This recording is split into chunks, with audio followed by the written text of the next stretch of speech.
Kung pagpapatuloy ay Matthew chapter 12 verses 38 to 42, pero gusto ko pong mag-focus hanggang sa 41. Ulitin ko po yung passage. Then some of the scribes and Pharisees said to him, "Teacher, we want to see a sign from you." But he answered and said to them, "An evil and adulterous generation craves a sign, and so no sign will be given to it except the sign of Jonah the prophet. For just as Jonah was in the stomach of the sea monster for 3 days and 3 nights, so will the Son of Man be in the heart of the earth for 3 days and 3 nights.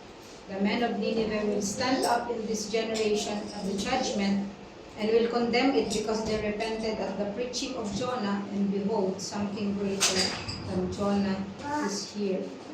Pagpalain po ng Diyos ang kanyang salita. And if you have your Bibles, pwede nyo pong ilagay yung inyong pong bookmark doon po sa Book of Jonah para kahit paano po ay titignan po natin yon once in a while. So there are 12 prophetic books, no, minor prophets. I mean, meron tayong 5 major prophets and meron tayong 12 minor prophets in the Old Testament. And isa po sa minor prophet, which is a prophetical book, ay yung pong Book of Jonah. Okay, so alam po natin yon. So usually, when God commissions a prophet, or mag-i-speak po siya sa isang propeta, meron pong dalawang mensahe ang bawat prophet. No? Kahit start po natin yan kay Isaiah, Jeremiah, every time po na mag-i-speak ang Lord, magko-commission siya ng prophet, dalawa lang po yung message na makikita natin ng paulit-ulit sa mga books na ito. Ang una po ay yung the threat of judgment to the disobedient, to the wicked, to the unrepentant. Yun yung unang mensahe, yung judgment ng Panginoon. Yun ang unang message niya. At pangalawang message na makikita po natin sa mga books, sa mga prophetical books ay yung saving grace to the repentant. Palagi pong ganun yun, umiikot lang doon. No? Kapag ang Diyos nangusap siya sa propeta, dalawa lang. Judgment, etong mangyayari sa'yo na masama, pag hindi ka nagsisi sa iyong kasalanan. O pangalawa, sa lahat naman ng nagsisi sa kanilang kasalanan, tumalikod sa kasalanan, meron tayong tinatawag na grace from the Lord. So the book of Jonah is not just a prophetical book. No, hindi lang siya ganun na prophetical book. Makikita po natin na isa po itong typology, no, na sinasabi po ng mga Bible scholars. Sa atin, alam natin na it is a typology. Ano yung tinatawag na typology? It is a typology of the Lord Jesus Christ, no?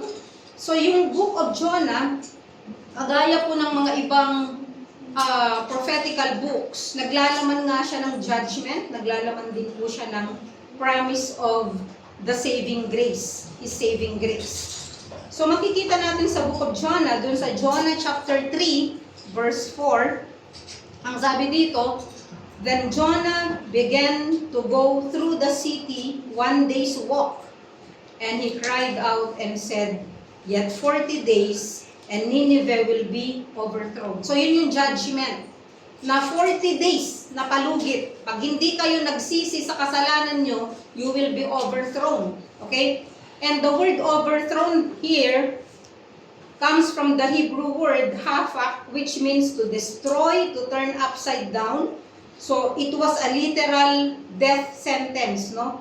Sa isang city na kagaya po ng Nineveh. Ang Nineveh po actually ay isa sa malalaking syudad.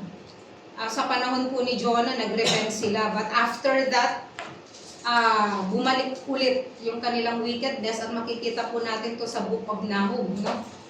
Na kung saan yung repentance nila hindi naging permanent. But anyway, yung pong isa po yun sa laman ng Book of Jonah. At pangalawa, makikita rin naman natin dito yung saving grace.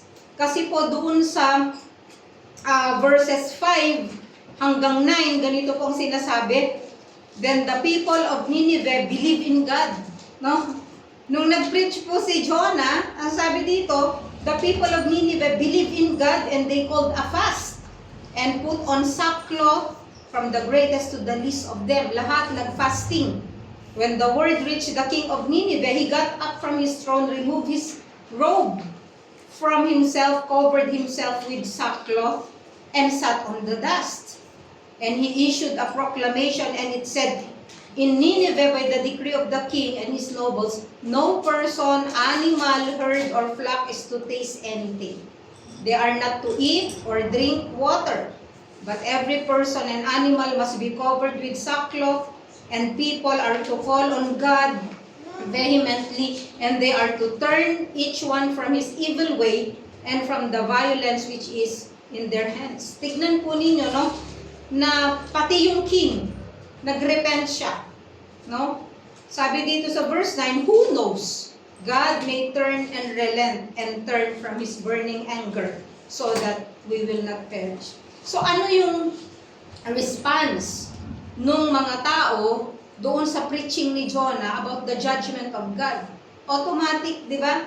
Nagrepent sila sa kanilang mga kasalanan. Kuminsan parang hindi ka panipaniwala na mag-share ka ng gospel sa taong ito na makasalanan, na parang hindi siya maniniwala sa Diyos. Subalit, makikita po natin kung paano ang Diyos kumikilos sa mga tao na sabi nga po ng Bible, ang Diyos ay nagpapaulan.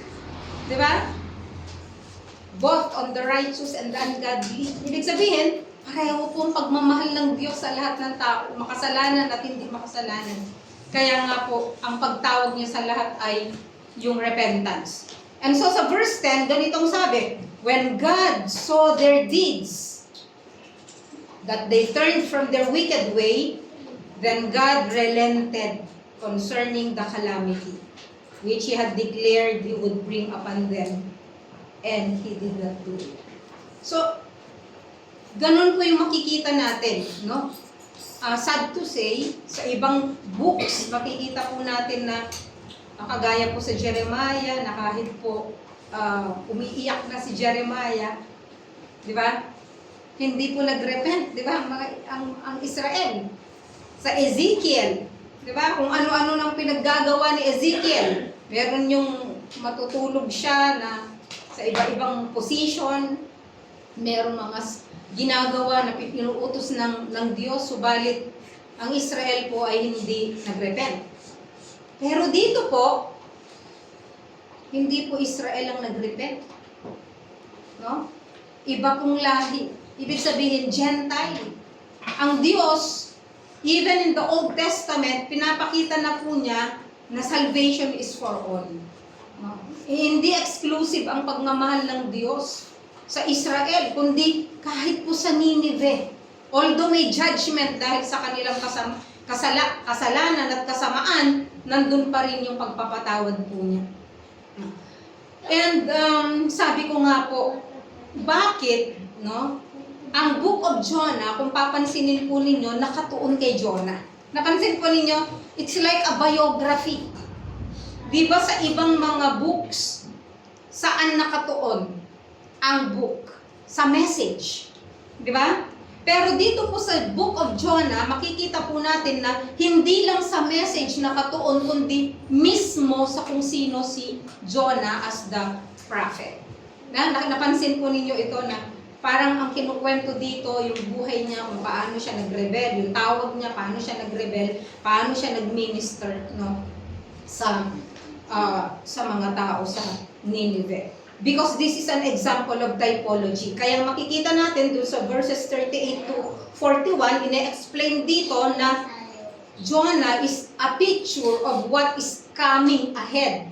Kung ano yung i-fulfill, and that is pointing to the intention of God to save humanity through Jesus Christ. So anong ibig sabihin ng typology? Typology in the Bible is a method of interpretation, Bible interpretation po ito, where persons, events, or institutions in the Old Testament called types. Kaya meron tayong tinatawag na types and shadows. No? Types and shadows. And antitypes. Kung paano later on it will be fulfilled. to reality, no, in the New Testament. It demonstrates how God's redemptive history builds consistently toward the person and the work of the Lord Jesus Christ. Palaging ganun. Kaya nga pong sabi ni Jesus Christ, di ba, I am the Alpha and the Omega. Pinoint out niya because Alpha is the first letter of the Greek alphabet and Omega is the last letter of the Greek alphabet. Ibig sabihin, bawat letra sa una pa lang, sa Genesis, hanggang sa kahuli-huli ang letra sa New Testament, no, which is Revelation, it is always about the Lord Jesus Christ. Bawat letra, bawat word, nag-uumpisa sa Kanya at magtatapos po sa Kanya. No? So, another example ng typology po sa Bible ay yung Noah's Ark. Very famous story. No? The Ark is a type of Christ. Di po ba? The flood is God's judgment to the wicked mankind. And dun sa story ng Ark, we see that there is no other means of salvation, di ba? Except the Ark. The Ark is the only means of salvation. Walang, may boat dyan. Pwede kang sumakay sa iba pang mga boats.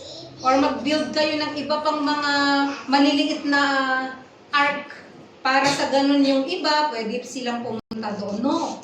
There is only one means of salvation and that is the ark. At kapag hindi ka pumasok doon, hindi ka maliligtas doon sa flood. No? That is another example of typology of the Lord Jesus Christ.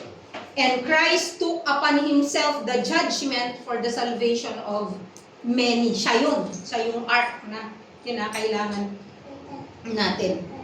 So, our text for today is a typology. Nakita natin doon sa verse 38 to 41.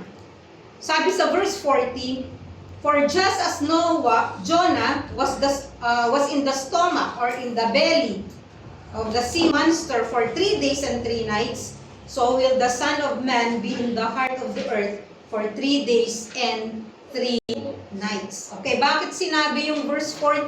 Kasi dun sa verse 38, may ginawa ang mga Pharisees and scribes. Anong sabi dito? They were asking for a sign. Diba, humihingi sila ng sign. They are demanding for a sign. Anong sabi nila? Sabi nila sa verse 38, Teacher. No? Alam niyo kung ang mga ito Pharisees. Ang sabi ni Matthew, Pharisees. But actually, sa book of Mark, makikita natin Pharisees and scribes. Dinalawa ni Mark. So dito, kay Matthew, basta sinabi niya Pharisees, but actually, Pharisees and scribes po ang mga ito. So, they said to him, Teacher, we want to see a sign from you. Okay. Sa dinami-dami po ng sign na nagawa na ng Panginoon, sa dinami-dami ng himala in the past, and recently, anong ginawa po niya? Pinagaling niya yung demon possessed. No? Pinalayas niya yung demonyo dun sa demon possessed. At anong sabi ng Pharisees and scribes? Kaya niya nagawa yan kasi kampun siya ng demonyo. At pagkatapos nun, sa verse 38, again, they said, Teacher, hihingi kami ng sign from you. No, nakakatawa kasi kung kayo po ang nasa sitwasyon na yon, ang dami ng mga himala ang ginawa ang Panginoon. Pero hindi pa ba sapat yung kanyang mga ginawa na sign? No? Kaya ang sabing gano'n ni Jesus Christ, ni-rebuke niya sila, di ba? Anong tawag sa kanila? Wicked and adulterous generation. No? Nag-aas sila ng sign. Ang sabi niya, wala kayong sign na makikita. Kung yung mga sign na yon hindi pa sapat sa kanila. Ang sabi niya sa verse 40, no? Na ang sign, sabi niya, ay yung si Jonah. na siya ay nasa belly or sa stomach ng sea monster, or sabihin na natin malaking isda, no? Sabi ng iba, balyena, pero walang sinasabing ganun ang Bible, but ang sabi niya, in the belly of the sea monster, the Son of Man will be 3 days and 3 nights in the heart of the earth. So yun yung kanyang sinabi, no, sa mga nagtatanong ng sign. Ito yung pinaka-sign. Ano yun? Kung paano si Jonah, na natili siya ng 3 days and 3 nights sa tiyan ng big fish, ganun din ang anak ng tao. Ganun din ang mangyayari sa Panginoon. Referring to His burial, death. And eventually, of course, His resurrection. Dahil, di ba, the big fish vomited Jonah. Nasuka siya kay Jonah kasi unfaithful siya, sinuka siya, no? Pero, ito po yung makikita natin dito. So, in a typology, there is always a similarity. Kapareho. Kapareho nung karanasan ni Jonah. It is a type of death. At pangalawa, meron din tayong tinatawag na comparison. Ikinumpare si Jonah kay Jesus Christ. Sabi niya sa verse 41b, and behold, something greater than Jonah is here. So, una yung similarity. Pangalawa yung comparison. Doon dito sa verse 41b. Sabi niya, okay, may similarity, but, no, something greater than Jonah. Sino yun? He's referring to himself. Narito yung higit na dakila, no, or greater, kaysa kay Jonah. Ngayon, ang tatalakayin po natin, in what ways Jesus is greater than Jonah? Ano yung sign? Ano yung sign ni Jonah that refers to the greatness of the Lord Jesus Christ? Una, yung kanyang kamatayan, Jesus' death. What is the sign? Jesus is showing, no, that Jonah went through a type of death. Kasi dun sa book of Jonah, nakita natin na he was swallowed, no, by the fish. Sabi dito sa Jonah 1:17, and the Lord appointed a great fish to swallow Jonah. Alam niyo po, yung hayop na yon, hindi mo na yun makikita kahit na kailan. Bakit? Ginawa ng Diyos especially for Jonah, yung isdang yun. Kung isda man yun. It was appointed. Kasi sabi niya and the Lord appointed a great fish to swallow Jonah. So wala na pong kapareho yung fish na yun. Yun po ay ginawa especially, no, for Jonah. So pinapakita po ng Panginoong Jesucristo na si Jonah po ay nag-undergo siya ng type of death. Hindi namatay si Jonah sa loob kahit malansa sa loob, no? Pero yung swallowing ay tumutukoy po ito sa kamatayan, no? Bakit po? Kasi ginagamit po ito sa Old Testament, kagaya po sa Exodus chapter 15. Kung naalala niyo po nung hinahabol po ng Egyptian army ang mga Israelites papunta sa Red Sea, umawit po yung mga Israelites, di ba? Sabi niya sa verse 10, you blew with your wind the sea covered them. And then sa verse 12, ang sabi niya, you reach out with your right hand, the earth swallowed them. Kasi nilulung sila ng lupa. So it refers to death. And there is also an account doon po sa Numbers chapter 16 verse 32 kung saan po si Korah at yung rebellious men na mga kasama niya nung nagrebelde sila kay Moses, no, sabi dito sa Numbers 16:32, and the earth opened its mouth and swallowed them, their households and all the people who belong to Korah with all their possessions. So kapag po sinabi yung word na swallow, no, just like Jonah was swallowed, it always refers to a type, no, of death. Although sa Exodus at saka sa Numbers, they were literally swallowed. Talagang namatay sila, literally. Pero hindi po kagaya kay Jonah. So, Jonah was judged for his rebellion, so he was swallowed by the big fish. No? Ngayon, bakit po siya sinwalo or bakit niya experience niya yung near-death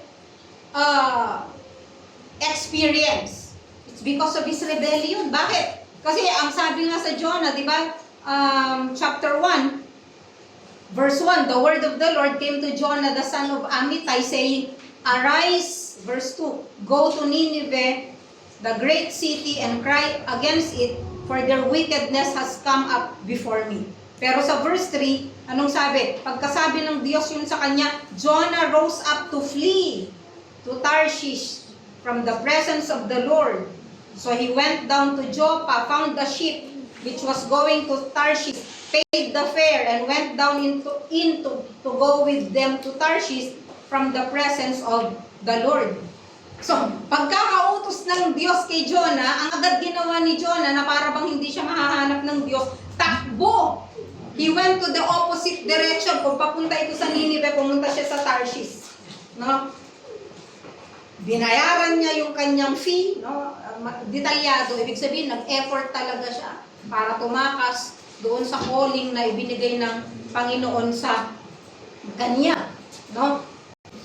So, dahil sa galit ng Diyos, nagpadala nga siya ng gumawa siya ng big fish para iswallow siya.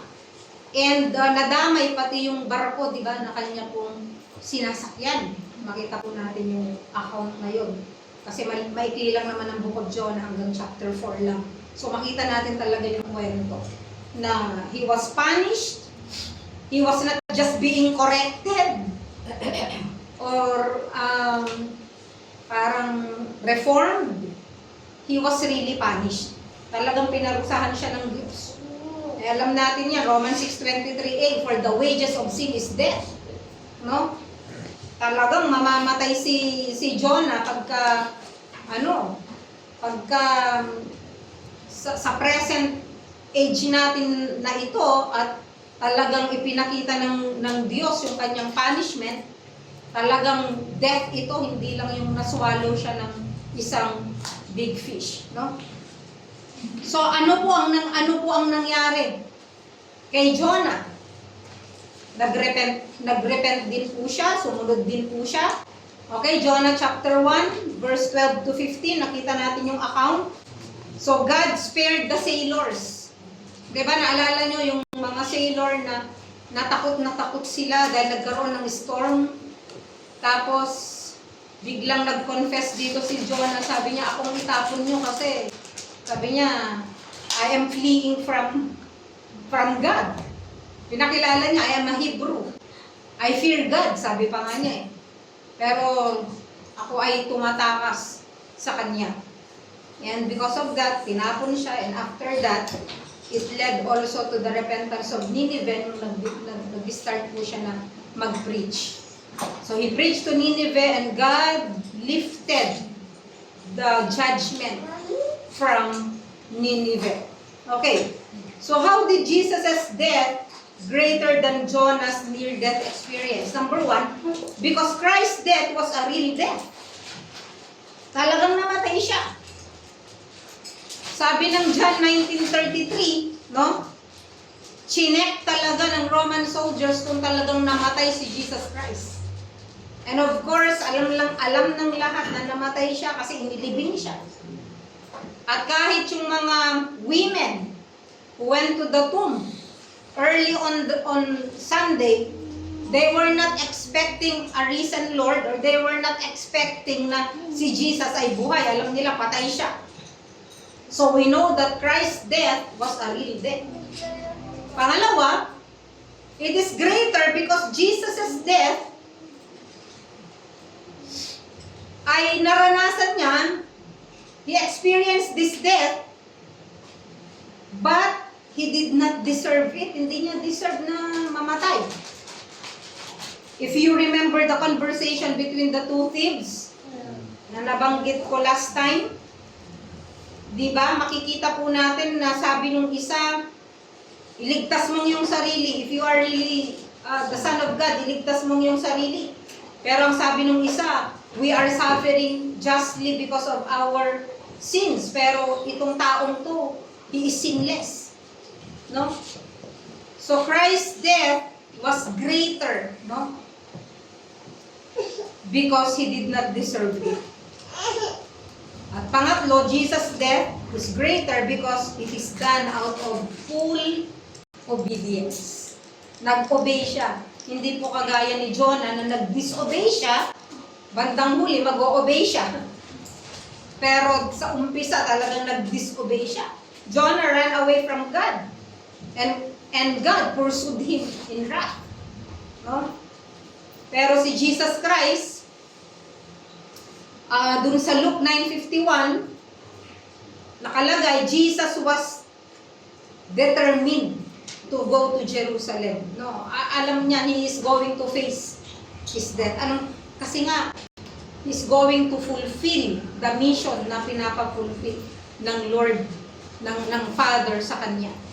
Pwede naman siyang pumunta sa pinakadulong lugar ng kung saang planeta, di ba? Para magtago, gaya ni Jonah. Pero hindi. The Bible says he set his face toward Jerusalem. Ibig sabihin, pagpasok niya sa Jerusalem, alam na niya kung ano yung mararanasan niya once na papasok siya ng Jerusalem. It was his time para mamatay. Pero hindi siya tumakbo. Hindi siya umurong. Dun sa prayer niya sa Gethsemane, di ba sinabi niya? Kung pwede lang na mawala ang sarong ito ng paghihirap. But not my will, but your will be done. Hindi yung kalooban ko, kundi yung kalooban mo ang masusunod. So, sabi nga sa Philippians 2:8, and being found in appearance as a man, he humbled himself by becoming obedient to the point of death on the cross. So, ganun po ka-obedient si Jesus Christ. Therefore, his death was greater than that of Jonas. And Jesus' death is greater because it is permanent. Once for all. Sabi sa Hebrews 7:27, who has no daily need, like those high priests, to offer up sacrifices. Hindi na natin kailangan na mag-offer pa ng sacrifices na paulit-ulit. Sabi ng Bible, no? Sa Hebrews 7:27, kasi kinu-quote niya yung ginagawa sa Old Testament, that first, the priest is going to offer sacrifices first for his own sins. And then for the sins of others. Pero si Jesus Christ, hindi niya kailangang gawin yun. Yung kamatayan niya sa krus, yung katawan niya na nadurog, yung dugo niya na nabuhos sa krus ng Kalbaryo, enough yun para sa kaligtasan ng lahat. It was once and for all. In what way Jesus is greater than Jonah? First, Jesus' death. Pangalawa, Jesus' ministry. Mas greater yung ministry ni Jesus kaysa kay Jonah, of course. Obviously. No? Sabi sa verse 41b, the men of Nineveh, verse 41, the men of Nineveh will stand up with this generation at the judgment and will condemn it. Anong generation? Yung mga Pharisees and mga scribes na nandun at yung mga ibang Jews na nandun. The men of Nineveh will stand up with this generation at the judgment and will condemn it because they repented at the preaching of Jonah. Yung mga tao yun, nag-repent sila. Sinong nag-preach? Si Jonah lang. Pero nag-repent sila. Pero sa panahon na yun, sinong nagpipreach? Si Jesus mismo. Pero hindi sila nag-repent. Pero ang sabi niya dito, and behold, something greater than Jonah is here. So makita natin na successful yung preaching ni Jonah. Jonah's preaching was successful in bringing repentance to Nineveh. Makita natin yun doon sa Jonah chapter 4, 1-3. No? Na kahit na successful yung preaching niya, sabi ng verses 1-3, nagalit po si Jonah sa Panginoon. Sabi niya sa verse 1, but it greatly displeased Jonah and he became angry. Saan siya nagalit? Nagalit siya kasi nag-repent yung mga Ninevites. Saan ka nakakita ng ganun? Sabi ng Panginoon, mag-share ka ng gospel sa kapitbahay mo. Nag-share ka dahil sumunod ka sa Kanya. Nung tumanggap siya, galit na galit ka sa Panginoon. Bakit siya tumanggap? At bakit siya naligtas? Saan ka nakakita ng gano'n? That was Jonah. He prayed to the Lord. Sabi pa niya sa verse 2, he prayed to the Lord and said, "Please, Lord, was not this what I said while I was still in my own country?" Anong sabi niya? "Therefore, in order to forestall this, I fled to Tarshish. For I knew that you are gracious and compassionate God, slow to anger and abundant in loving kindness, and one who relents concerning calamity. Therefore now, O Lord, please take my life from me, for death is better to me than life." Nakita niyo si Jonah? No?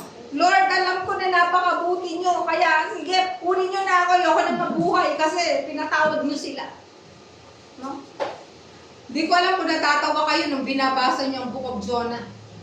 Di ba? Na galit siya.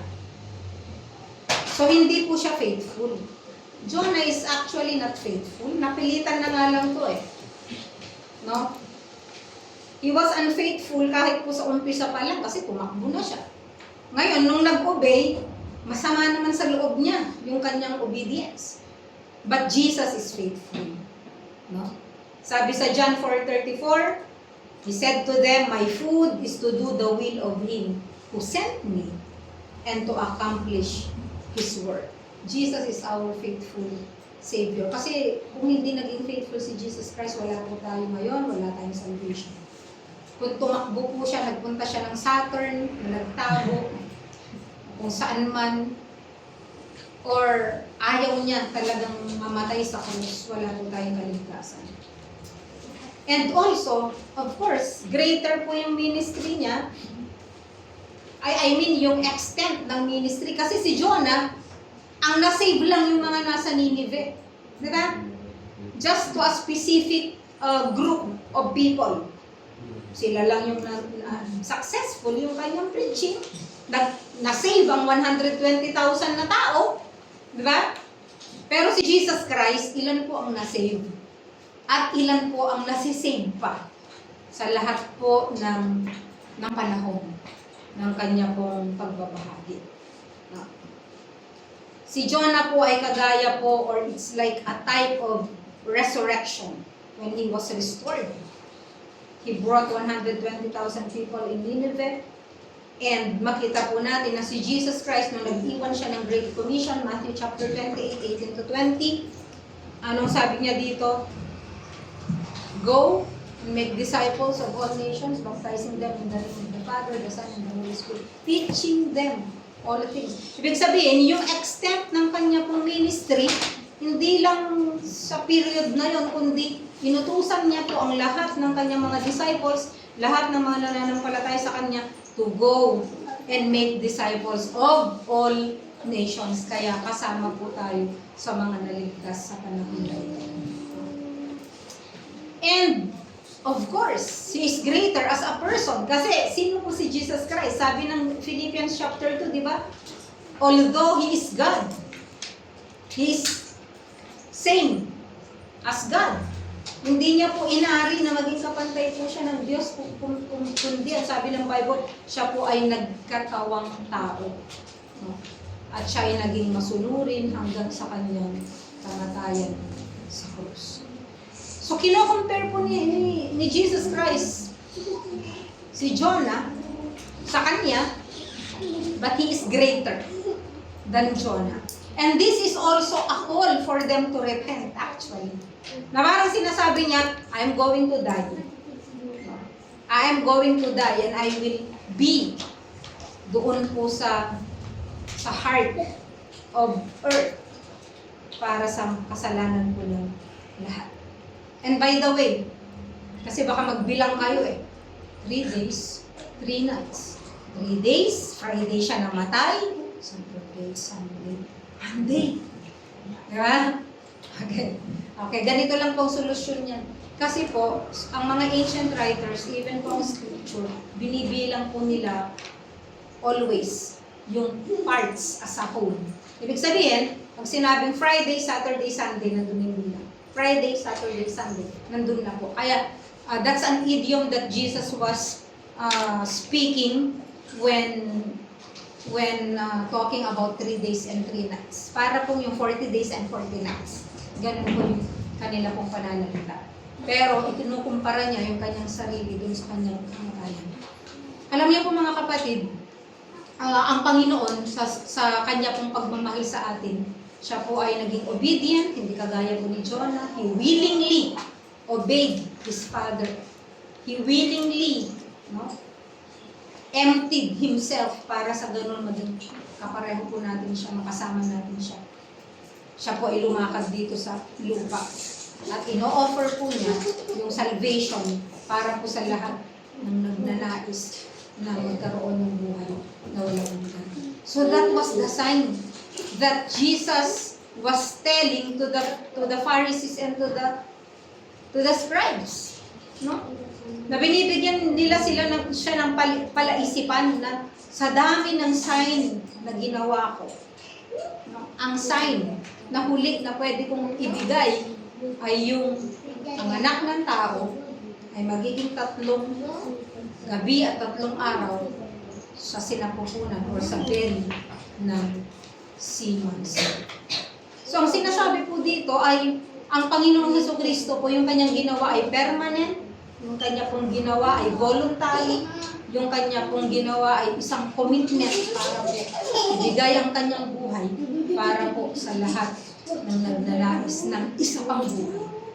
Kagaya ng na-restore po si Jonah, he is able to restore each person na naghahangad po ng kapatawaran ng kanilang mga kasalanan. So in what way Jesus is greater than Jonah? In his death, in his ministry, and his person. Because he is the Son of God. And he is God. At narito po siya sa ating pong kalagitnaan sa oras na ito. At kung sa oras na ito, hindi mo pa sinusurrender ang iyong buhay sa Panginoon, at hindi mo pa sinasabi na, Panginoon, patawarin mo ako sa aking pagiging rebellious, patawarin mo ako sa aking disobedience, kung meron man pinapagawa ang Diyos sa inyo at patuloy niyong tinatalikuran yung kanyang tinig, yung kanyang boses, maaari mong sabihin sa Kanya, Panginoon, patawarin mo ako sa aking mga kasalanan. At nais ko kayo na maging Lord, maging Panginoon ng aking buhay. Sa oras na ito, kung meron man po sa ating kalagitnaan and even sa mga nag-join sa online, kung meron pong hindi pa po totally na nag-surrender ng kanyang buhay, or maaaring Kristiyano ka na, subalit maraming bahagi sa buhay mo ang pilit mong itinatakbo. Maraming bahagi sa buhay mo ang may pinapagawa ang Panginoon pero patuloy mong tinatakbuhan ng Panginoon. Ikaw ay disobedient sa Kanya. Ikaw ay suwail sa pinapagawa ng Panginoon sa iyo. It's time for you to repent also. To ask forgiveness to the Lord. Sabihin, Panginoon, narito ako at handa ko akong sumunod sa inyo. That is the sign of Jonah. And palagi nating alalahanin that God is a loving God, slow to anger, abounding in love, and He is able to forgive, He is able to save. Amen. Tayo po ay manalangin. Panginoon Diyos, marami pong salamat sa salvation na inyo pong in-offer. Thank you, Lord, sa inyo pong death on the cross. Thank you, Lord, na kayo po ang umako. You took all our sins, Lord. You put into yourselves all the sins that we have in order for us to experience eternal life. Thank you, Father, for your love. And we pray, Father, na kung meron man po anumang area sa buhay po namin na kung saan nakikita niyo po na hindi kami obedient sa inyo, Panginoon, just like Jonah, kayo po ang mangusap po sa amin. At salamat po na gagamitin niyo po kami na naging instrumento para po sa kaligtasan po ng madami. Pagpalain niyo po ang mga salita sa aming mga buhay. Sa pangalan ni Jesus. Amen.